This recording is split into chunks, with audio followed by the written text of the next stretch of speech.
देखिए, कांग्रेस लगातार पिछले एक वर्ष में 36 पूर्व विधायक, पूर्व सांसद और अब मौजूदा सांसद कांग्रेस पार्टी में शामिल हो रहे हैं। तो ये संकेत इस बात का है कि हरियाणा में आने वाले समय में क्या होने जा रहा है। हरियाणा में भाजपा की जमीन खिसक चुकी है, जजपा का जनाधार समाप्त हो चुका है। लोग कांग्रेस पार्टी की तरफ, हुड्डा साहब के नेतृत्व की तरफ, लोग बदलाव के लिए और ये परिवर्तन के लिए तैयार है।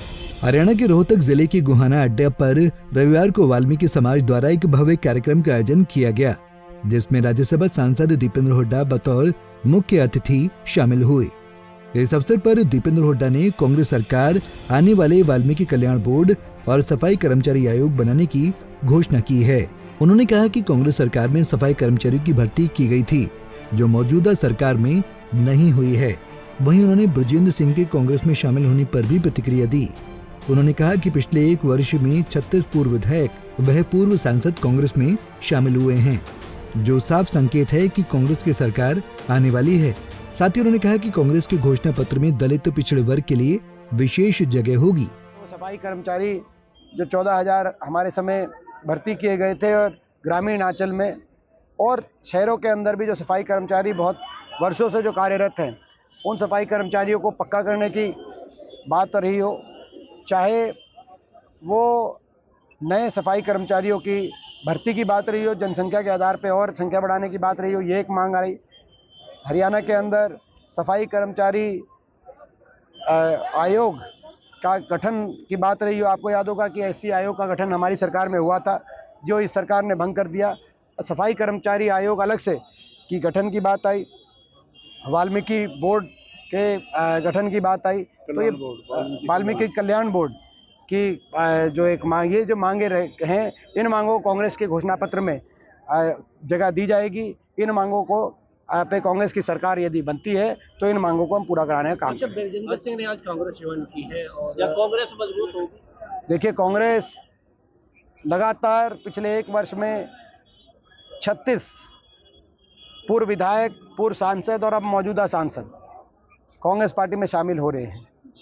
तो ये संकेत इस बात का है कि हरियाणा में आने वाले समय में क्या होने जा रहा है। हरियाणा में भाजपा की जमीन खिसक चुकी है, जजपा का जनाधार समाप्त हो चुका है। लोग कांग्रेस पार्टी की तरफ, हुड्डा साहब के नेतृत्व की तरफ, लोग बदलाव के लिए और ये परिवर्तन के लिए तैयार है। वहीं दीपेंद्र हुड्डा ने भारतीय जनता पार्टी के सांसद अनंत हेगड़े द्वारा दिए गए 400 पार के बयान पर संविधान बदलने की बात पर कड़ी प्रतिक्रिया दी। उन्होंने कहा कि कांग्रेस के होते हुए संविधान को कोई आंच नहीं आ सकती और किसी भी सूरत में संविधान को नहीं बदलने दिया जाएगा। इसके अलावा दीपेंद्र हुड्डा ने गैंगस्टर को कांग्रेस सरकार आने से पहले प्रदेश छोड़ने की भी नसीहत दी है। अनंत हेगड़े नामक एक भाजपा के लोकसभा सांसद का एक बयान आया है कि हम 400 पार का हमारा नारा इसलिए है कि इतनी संख्या आएगी तो हम संविधान को बदलने का काम करेंगे, संविधान को तोड़ने का काम करेंगे। उनको हमने चुनौती दी है कि ये वही देश है। हमने चुनौती दी है कि ये वो संविधान है, बाबा साहब के नेतृत्व में ये संविधान बना, और जिस संविधान में चौधरी रणबीर सिंह, मेरे स्वर्गीय दादाजी के भी दस्तखत इस संविधान में, संविधान की मूल प्रति पे उनके दस्तखत आज भी अंकित हैं। हमारी रगों में वो खून है, वो संस्कार हैं, जिन संस्कारों ने उस संविधान को बनाने में अपना योगदान दिया, अपनी कुर्बानियाँ दी। हमने चुनौती दी है कि इस संविधान को बीजेपी के सांसद चाहे कोई भी आन दें और बीजेपी कितना ही जोर लगा दे, 1 इंच भी इस संविधान को हिलने नहीं देंगे, 1 इंच भी संविधान के साथ छेड़छाड़ होने नहीं देंगे।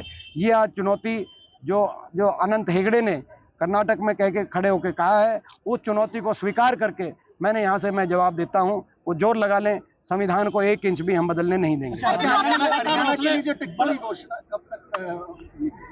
ये हमारी प्रक्रिया चल रही है, कांग्रेस पार्टी की भी चल रही है, वो अपने सही समय पे ये टिकटों के फैसले किए जाएंगे। सरकार ने तो ये दुर्भाग्य की बात है, लेकिन ये गैंगस्टर्स ये ना भूलें कि 4-5 महीने बाद हरियाणा में परिवर्तन होना है, सत्ता परिवर्तन होना है। या तो उससे पहले ये अपराध छोड़ दें, हरियाणा छोड़ दें, या इनको हम छुटवाने का काम करेंगे अगर हमारी सरकार बनेगी।